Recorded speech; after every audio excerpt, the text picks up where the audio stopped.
Hi வணக்கம், welcome to Soumya உலகம்.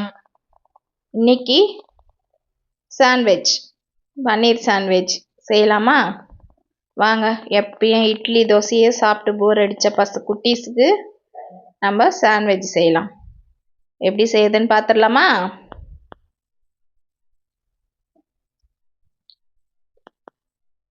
மூணு வெங்காயம் நான் கட் பண்ணி இந்த மாதிரி வச்சுருக்கேன். இப்போது இந்த 3 வெங்காயத்தையும் இந்த ஜாரில் சேர்த்துக்கிறேன். புளி கொஞ்சம் எடுத்து ஊற வச்சு வச்சுருக்கேன். இந்த புளியையும் இது கூடவே சேர்த்துக்கலாம். தண்ணியில் ஊற வச்சு வச்சேன்னா கொஞ்சம் நைஸாக ஆகிடும், அதனால் தண்ணியில் ஊற வச்சு வச்சேன். 2 ஸ்பூன் தனி மிளகாத்தூள், இந்த இடத்துல காஞ்ச மிளகா சேர்க்கறதா இருந்தாலும் சேர்த்துக்கலாம். 1 ஸ்பூன் நாட்டு சர்க்கரை சேர்த்துருக்கேன். ஒரு 5-6 பூண்டு பல்.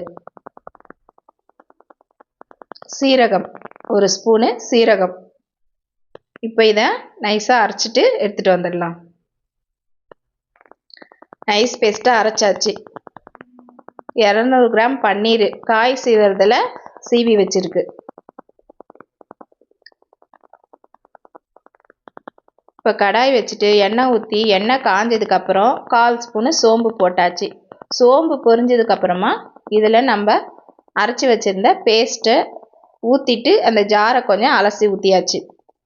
இது கொஞ்சம் நல்லா அந்த பச்சை வாடையெல்லாம் போட்டோம். எல்லாமே நம்ம பச்சையாக தான் அரைச்சிருக்கோம், அதனால் இந்த ஸ்மெல்லு கொஞ்சம் போட்டோம். அது வரைக்கும் நல்லா வதக்கி விட்டுக்கலாம்.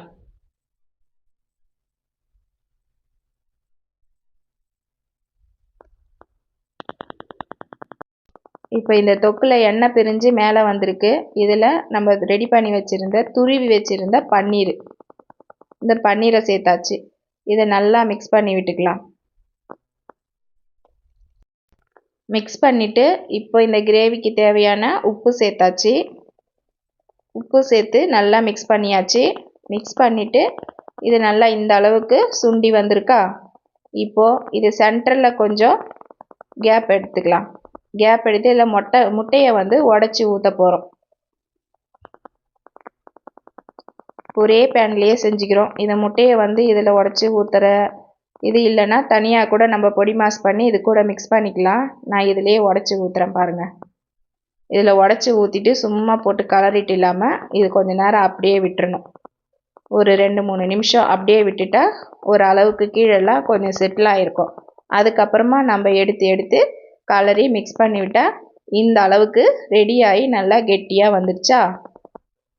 முட்டை பன்னீர் எல்லாம் ஒன்றா சேர்ந்து நல்லா இந்த அளவுக்கு கெட்டியாக இருக்கணும். இப்போ இந்த ஸ்டேஜில் 1 ஸ்பூன் மிளகு நுணுக்கி இதில் சேர்த்துக்கலாம். கொத்தமல்லி தழை இதையும் சேர்த்துக்கலாம்.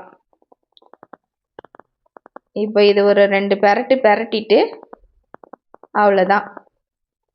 ப்ரெட்டில் வைக்கிறதுக்கு மசாலா ரெடி ஆயிடுச்சு. இப்போ இதை அப்படியே இறக்கி வச்சிடலாம். இறக்கி வச்சுட்டு நம்ம ப்ரெட்டுக்கு ரெடி பண்ணிக்கலாம்.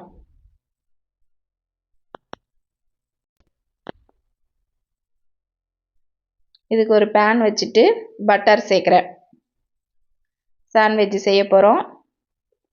பட்டர் சேர்த்துட்டு இப்போ ப்ரெட்டு அதுலேயே அப்படியே கொஞ்சம் அப்படியே எல்லா இடமும் படுற மாதிரி இந்த பட்ரு நம்ம ரெடி பண்ணி வச்சுருந்த இந்த பன்னீர் முட்டையை மசாலாவை இது மேலே அப்படியே வச்சுட்டு ஒரு 2 ஸ்பூன் வைக்கிறேன் நான், நல்லாயிருக்கும் சாப்பிட்றதுக்கு.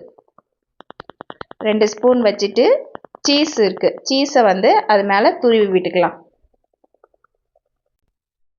காய் சீவுறதில் அது மேலே அப்படியே நான் சீவி சேர்க்குறேன்.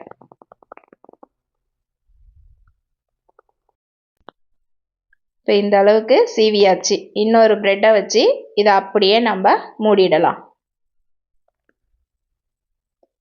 இதை மூடிட்டு இதை திருப்பி போட்டுக்கலாம். இன்னும் இந்த சைடும் ரோஸ்ட் ஆகலை. எல்லா பக்கமும் ஒரே மாதிரி ஈவனாக வர்றதுக்காக நான் இந்த கிண்ணம் வச்சு அது மேலே கொஞ்சம் வெயிட் கொடுக்குற மாதிரி ப்ரெஷர் கொடுக்குறேன். அப்போ எல்லா பக்கமும் ஒரே மாதிரி செவந்து வரும். திருப்பி போட்டுட்டு மறுபடி இன்னொரு சைடும் அதே மாதிரியே கிண்ணத்தை வச்சு நான் ப்ரெஷர் கொடுக்குறேன். 2 பக்கமும் ஒரே மாதிரி ஃப்ரை ஆயிடுச்சு பாருங்க. அவ்வளோதான்ப்பா, நம்ம சாண்ட்விச் ரெடி ஆயிடுச்சு. சௌமியா உலகம் சேனல் இப்போ தான் ஃபஸ்ட் டைம் பார்க்கறதா இருந்தால் சேனலை மறக்காமல் சப்ஸ்கிரைப் பண்ணி வச்சுக்குங்க. வீடியோ பிடிச்சிருந்தா ஒரு லைக் பண்ணுங்கள், ஷேர் பண்ணுங்கள், கமெண்ட் பண்ணுங்கள். ஓகே, பாய்.